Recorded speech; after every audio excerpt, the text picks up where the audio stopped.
Harga beras jadi salah satu penyumbang inflasi bulan Juni 2025. Deputi Bidang Statistik, Distribusi dan Jasa Badan Pusat Statistik Puji Ismartini bilang komoditas penyumbang inflasi terbesar berasal dari kelompok makanan, minuman, dan tembakau dengan inflasi sebesar 0,46% dan memberikan andil inflasi sebesar 0,13%. Indeks harga konsumen pada bulan Juni mencatatkan inflasi sebesar 0,19% secara bulanan dari deflasi 0,37% pada Mei 2025. Pengeluaran penyumbang inflasi bulanan terbesar adalah kelompok makanan, minuman, dan tembakau dengan inflasi sebesar 0,46%. Dan memberikan andil inflasi sebesar 0,13%. Adapun komoditas yang dominan mendorong inflasi pada kelompok ini adalah beras yang memberikan andil inflasi sebesar 0,04%. Data BPS menunjukkan rata-rata harga beras di penggilingan secara total naik 2,05% secara bulanan dan secara tahunan naik 3,64%. Sementara itu, saudara, tingkat inflasi beras di grosir secara bulanan yakni 1,78% dan secara tahunan 4,16%. Di tingkat eceran, inflasi beras secara bulanan yakni 1% dan secara tahunan yakni 3,38%. Badan Pusat Statistik memperkirakan produksi beras untuk konsumsi pangan masyarakat selama 3 bulan dari Juni hingga Agustus 2025 yakni 8,09 juta ton atau naik sebesar 0,99 juta ton atau 13,88% dibandingkan pada periode bulan yang sama tahun 2024. Sepanjang Januari hingga Agustus 2025, Badan Pusat Statistik memperkirakan produksi beras di Indonesia akan mencapai 24,97 juta ton atau meningkat 3,08 juta ton atau 14,09% dibandingkan periode yang sama tahun sebelumnya.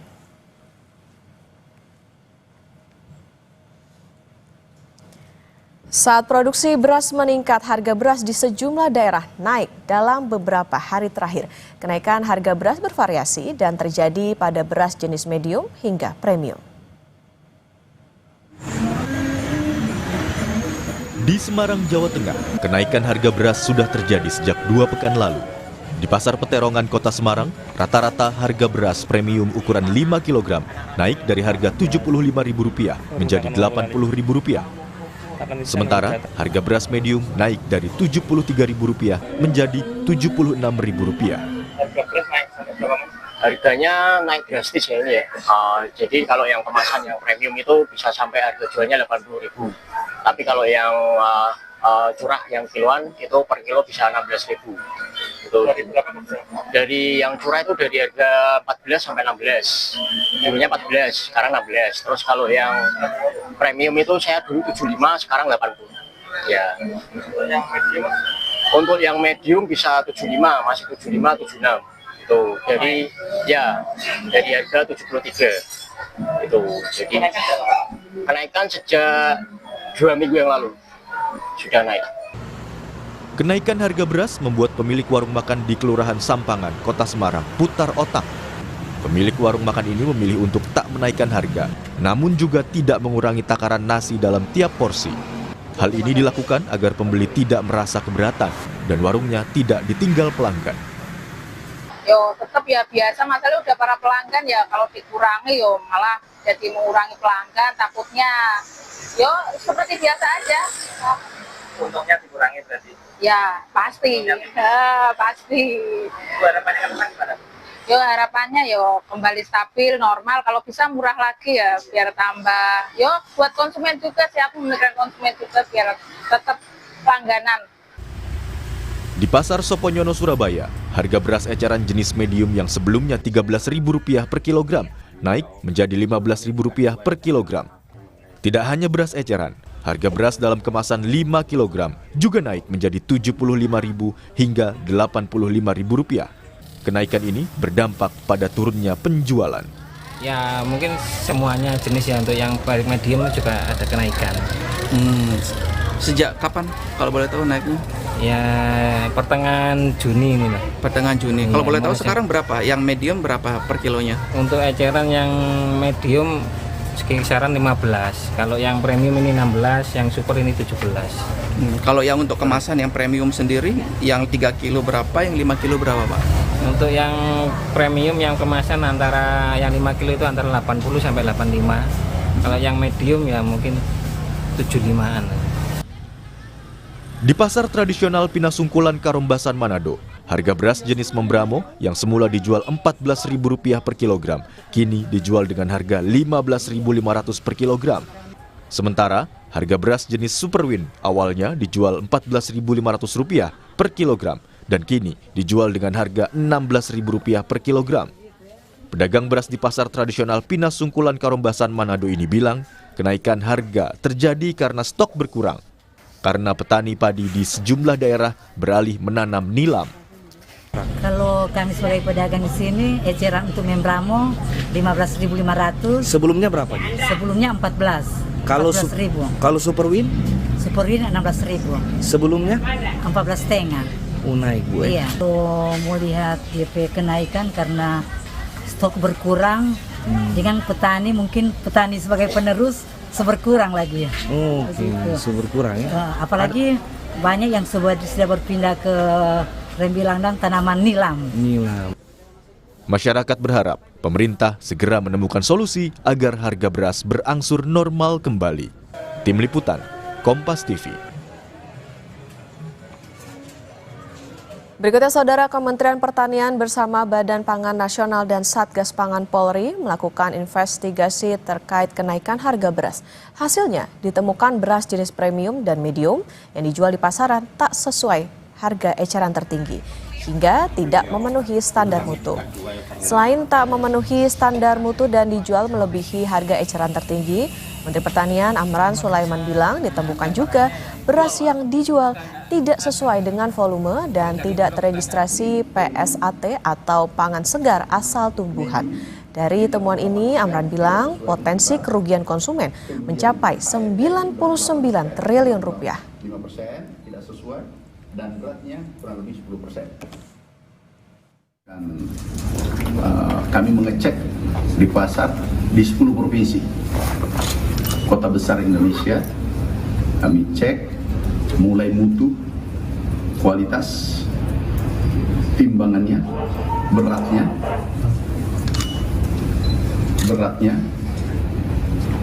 dan seterusnya. Ternyata ada yang tidak pas, termasuk HET. Pertama ada Produksi beras meningkat, namun di pasaran harga beras justru melambung tinggi. Apa pemicu fenomena ini? Sudah bergabung Direktur Eksekutif Center of Economic and Law Studies, Bima Yudhistira. Selamat pagi, Mas Bima. Selamat pagi. Mas Bima, sekarang kita menghadapi situasi begini. Saat stok beras melimpah, dikatakan ada 4,2 juta ton. Tapi justru harga berasnya ini naik dan jadi penyumbang inflasi. Ini kayaknya jadi paradoks gitu. Tanggapan Anda? Ya, ini menjadi hal yang sebenarnya anomali dan cukup serius. Kenapa cukup serius? Karena kondisi beras pasokannya diklaim sekali lagi berlimpah, tapi terjadi inflasi yang sumbangan beras cukup besar di bulan Juni. Di saat sisi permintaan konsumsi rumah tangga dengan berbagai indikator, termasuk jumlah simpanan masyarakat sedang rendah, kemudian masyarakat banyak yang terdampak oleh PHK misalnya. Tapi harga dari sisi kebutuhan pokoknya naik. Dan ini adalah situasi yang memang harus cepat ditangani. Kalau dilihat salah satu penyebabnya ini bukan hanya pasokan, bukan hanya jumlah atau volume, tapi yang harus dicek adalah bagaimana soal tata niaganya. Karena beras ini yang belum selesai dari mulai petani sampai ke meja makan, sampai ke konsumen akhir, itu 6-7 titik distribusi. Jadi harusnya bisa dicek di mana distorsinya. Yang kedua, soal jumlah dan kualitas.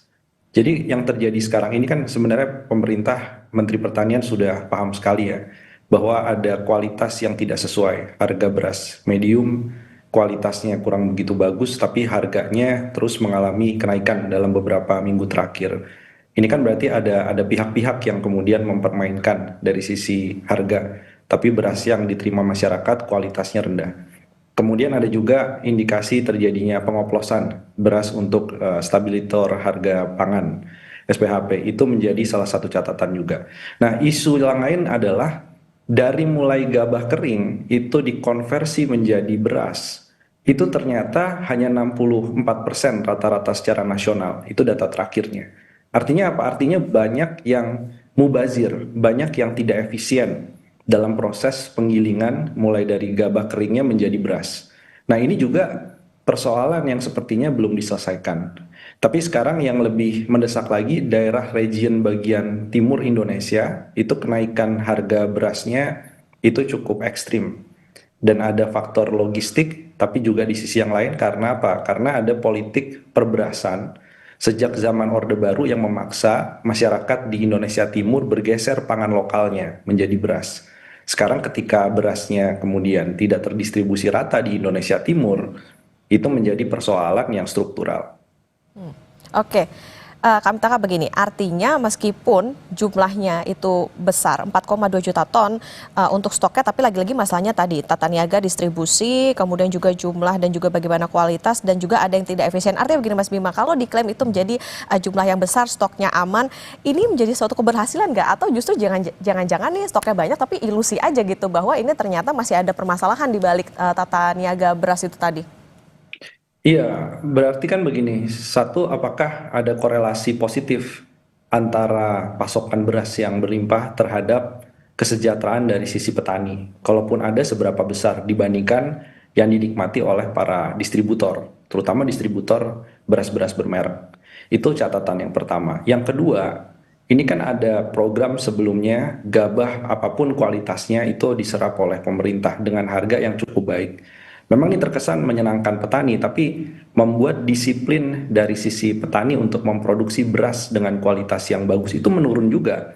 Jadi kalau sekarang pemerintah menyalahkan kenapa beras misalnya kualitasnya kurang bagus, harganya naik di atas harga eceran tertinggi, maka salahkan juga, evaluasi juga dari sisi serapan gabahnya itu dengan berbagai kualitas mau diserap, itu juga akhirnya membuat moral hazard.